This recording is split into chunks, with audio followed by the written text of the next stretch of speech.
নমস্কার বন্ধুরা, আমাদের WBSSC অর্থাৎ স্কুল সার্ভিসের গ্রুপ ডির পরীক্ষার ডেট কিন্তু ইতিমধ্যে ফাইনাল হয়ে গেছে 8ই মার্চ দুপুর 12টার সময়। এবং তোমরা যারা যারা পরীক্ষা দেবে এখানে তোমাদের প্রত্যেকের মাথায় এখন কিন্তু বিভিন্ন রকমের প্রশ্ন ঘুরপাক খাচ্ছে যে পরীক্ষা কিভাবে দেব, এই এত অল্প সময় অর্থাৎ হাতে মাত্র আর 1 মাস সময় রয়েছে, এই 1 মাসের মধ্যে কিভাবে ভালো করে প্রিপারেশন নেব, আমরা পরীক্ষায় কাট অফ কীরকম হতে পারে আমাদের, তারপরে এই অল্প সময়ের মধ্যে প্রত্যেকটা প্রশ্ন করে আসতে পারবো কিনা, যে প্রশ্নগুলির অ্যান্সার আমরা জানি না আনজাদে কিভাবে টিক মারবো ইত্যাদি বিভিন্ন রকমের চিন্তা কিন্তু তোমাদের মাথায় এখন ঘুরছে।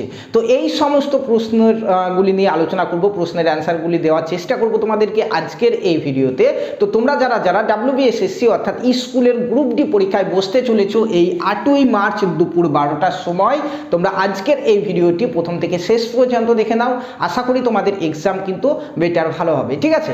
তো দেখো, আমরা ইতিমধ্যে কনফার্ম হয়ে গেছি যে 8ই মার্চ দুপুর 12টার সময় আমাদের পরীক্ষা হবে, যেখানে 40টি এমসিকিউ কিন্তু আমাদের থাকবে, 40টি প্রশ্ন আমাদের থাকবে।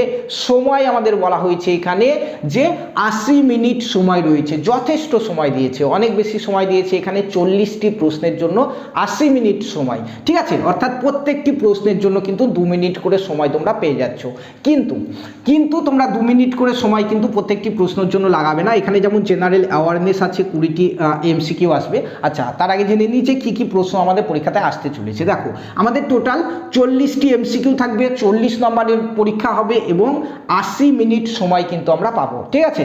সো যেখানে আমাদের সিলেবাস হচ্ছে জেনারেল অ্যাওয়ারনেস থেকে 20টি প্রশ্ন আসবে, রিজনিং থেকে 10টি এবং অঙ্ক থেকে 10টি প্রশ্ন, টোটাল 40টি প্রশ্ন কিন্তু এখানে আমাদের আসবে, ঠিক আছে? এবং জেনারেল অ্যাওয়ারনেসে 20 নম্বর, রিজনিংয়ে 10 নম্বর এবং অঙ্কের 10 নম্বরের প্রশ্ন কিন্তু আমাদের আসবে, টোটাল 40 নম্বরের প্রশ্ন কিন্তু আসবে।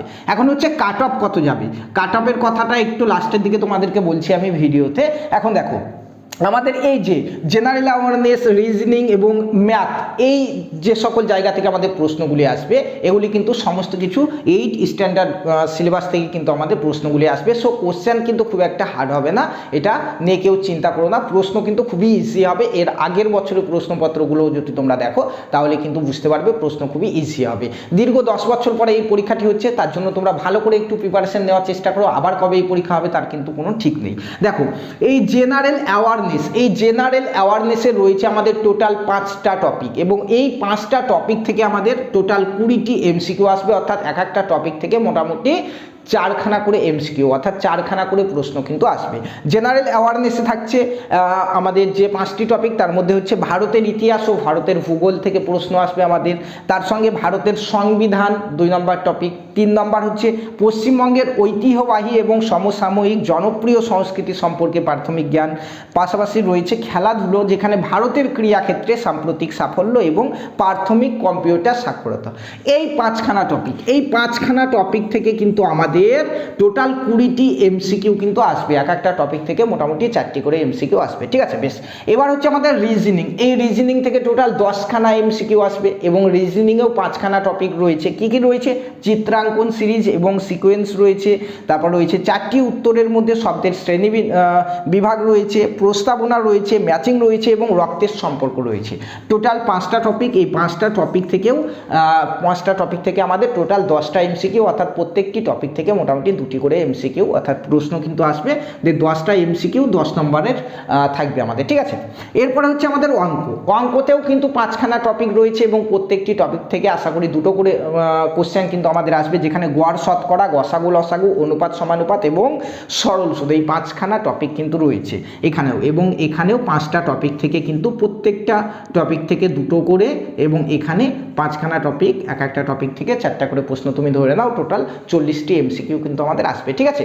তো এতক্ষণ যেগুলো বললাম তোমরা জাস্ট এই জিনিসগুলোই একটু পড়ার চেষ্টা করো, অন্যান্য জিনিসগুলো বাদ দাও দিয়ে, ঠিক আছে? এবং আমাদের 8 লেভেলের প্রশ্ন যেহেতু হবে, সো প্রশ্ন প্রত্যেককেই করে আসতে পারবে, এটা নিয়ে কেউ টেনশন করো না। এখন প্রশ্ন হচ্ছে আমাদের এই যে 80 মিনিট সময়, এই 80 মিনিটের মধ্যে 40টা প্রশ্নেরই কিন্তু অ্যান্সার আমাদেরকে করতে হবে, না হলে কিন্তু তুমি পাস করতে পারবে না, ঠিক আছে? এটা কিন্তু ক্লিয়ার হয়ে যাওয়া পারে যে 40টা প্রশ্নেরই অ্যান্সার আমাদেরকে দিয়ে আসতে হবে। তুমি প্রশ্নের উত্তর জানো আর না জানো, তোমার কিন্তু অ্যান্সার করতে হবে।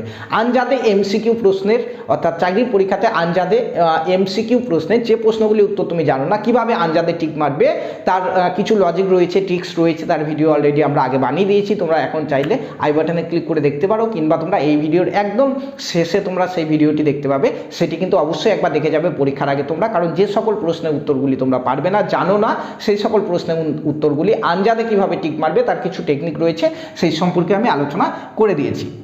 এখন দেখো, আমাদেরকে চেষ্টা করতে হবে এই যে 80 মিনিট, এই 80 মিনিটের মধ্যে আমাদেরকে চেষ্টা করতে হবে জেনারেল অ্যাওয়ারনেস যেটা রয়েছে 20টি এমসিকিউ আসবে আমাদের, এই 20টি এমসিকিউ অবশ্যই তোমাদেরকে 20 মিনিটের মধ্যে কিন্তু কভার করতেই হবে, ঠিক আছে? কারণ এরপরে রিজনিং আর ম্যাথ রয়েছে, তাতে কিন্তু সময় একটু বেশি নেবে। অনেক পরীক্ষাতে রয়েছে যারা বিভিন্ন পরীক্ষাতে গিয়ে, চাকরি পরীক্ষাতে গিয়ে কিন্তু তারা এই সময় ক্যালকুলেশনটা ঠিকঠাকভাবে করে না, যে কারণে কিন্তু তারা কিন্তু পরীক্ষাতে প্রত্যেকটা প্রশ্ন কিন্তু অ্যাটেন্ড করতে পারে না। সো তোমরা এখন থেকেই বাড়িতে প্র্যাকটিস করা শুরু করে দাও যে 20 মিনিটের মধ্যে 20টি এমসিকিউ জেনারেল অ্যাওয়ারনেসের করতে হবে। এটা তোমরা আশা করি প্রত্যেকে পারবে। এরপর দেখো, রিজনিং এবং ম্যাথ থাকছে। বাকি আমার কত করে থাকলো? 20 মিনিট যদি বাদ দিয়ে 80 মিনিট থেকে, তাহলে 60 মিনিট। এই 60 মিনিটের মধ্যে কিন্তু আমাদেরকে এই রিজনিং আর অঙ্ক এই দুটোকে করতে হবে। এবার তুমি এখানে 30 মিনিট ধরে নাও রিজনিংয়ে, আর 30 মিনিট ধরে নাও অঙ্কতে। যদি 30 মিনিট করে ধরো, দেখো এই 30 মিনিট রিজনিং করতে হচ্ছে 10টা, মানে এক একটা প্রশ্নের জন্য তুমি 3 মিনিট করে পাচ্ছ। অঙ্কতেও কিন্তু 10টা এমসিকিউ 30 মিনিটে করতে গেলে এক একটা অঙ্কের জন্য কিন্তু তুমি 3 মিনিট করে কিন্তু সময় পেয়ে যাচ্ছ। ইনাফ, 3 মিনিট সময় ইনাফ, কারণ কোশ্চেন খুবই ইজি হবে। পরীক্ষার পরে তোমরা মিলিয়ে নেবে আমার কথা, ঠিক আছে? এখন আসি কাট অফের দিকে।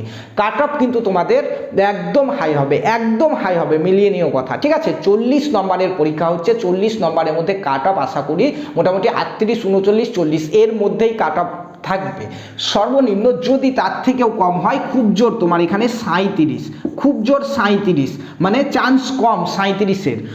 আমার মতে তো বলে মোটামুটি তোমার 39 থেকে 40-এর মধ্যেই কাট অফ থাকবে। অর্থাৎ তোমাদেরকে প্রত্যেকটি প্রশ্ন কিন্তু করে আসতে হবে, তারপরেই তোমরা ইন্টারভিউ ডাক পাবে, তাছাড়া কিন্তু ইন্টারভিউ ডাক পাবে না, ঠিক আছে? সো বন্ধুরা, এখন তোমাদের যাদের মনের মধ্যে মানে এই প্রশ্নটা উঠছে যে এই অল্প সময়, অর্থাৎ মোটামুটি 1 মাস মতো সময় রয়েছে, এই 1 মাসের মধ্যে কিভাবে তোমরা ভালো করে প্রিপারেশন করবে। 1 মাস সময়ের মধ্যে এই গ্রুপ ডির ফুল সিলেবাস যারা আমাদের কাছ থেকে কমপ্লিট করে নিতে চাইছো, তোমরা নিজের ফোনের হোয়াটসঅ্যাপ থেকে কিন্তু ক্লাস করতে পারবে। পাশাপাশি জেনারেল অ্যাওয়ারনেসের প্রত্যেকটা টপিক ওয়াইজ কিন্তু তোমরা পিডিএফ পেয়ে যাবে, নিজের ফোনের মাধ্যমে পড়তে পারবে। সেগুলো রিজনিং এবং ম্যাথের প্রত্যেকটা টপিক ওয়াইজ তোমরা ক্লাস পেয়ে যাবে, ঠিক আছে? তো যারা যারা নিজের ফোন থেকে আমাদের কাছে পেড ব্যাচে জয়েন করতে চাইছো, নিজের হোয়াটসঅ্যাপ থেকে এই WBSSC গ্রুপ ডি এর ক্লাস করতে চাইছো, তারা স্ক্রিনে দেওয়া ফোন নম্বরে জাস্ট গ্রুপ ডি লিখে পাঠাও। আমাদের কোচিংয়ের প্রথমে 2টো ক্লাস দেখো তোমরা, তারপরে যদি ভালো লাগে তারপরে তোমরা জয়েন করতে পারো। মাত্র 299 টাকা একবারই পেমেন্ট করতে হবে। এতে কিন্তু তোমরা ফ্রি পিডিএফ সহ এখানে কিন্তু প্রত্যেকটা টপিক ওয়াইজ তোমরা ক্লাস কিন্তু পেয়ে যাবে। তো আশা করি তোমরা প্রত্যেকে হোয়াটসঅ্যাপে গ্রুপ ডি লিখে পাঠাবে, কারণ 2টো ডেমো ক্লাস, 2টো ফ্রি ক্লাস তো তোমরা এমনিতে দেখতে পাবে, ঠিক আছে? তো প্রত্যেকে যাও হোয়াটসঅ্যাপে এবং আমার নাম্বারে গ্রুপ ডি লিখে পাঠিয়ে দাও। ধন্যবাদ।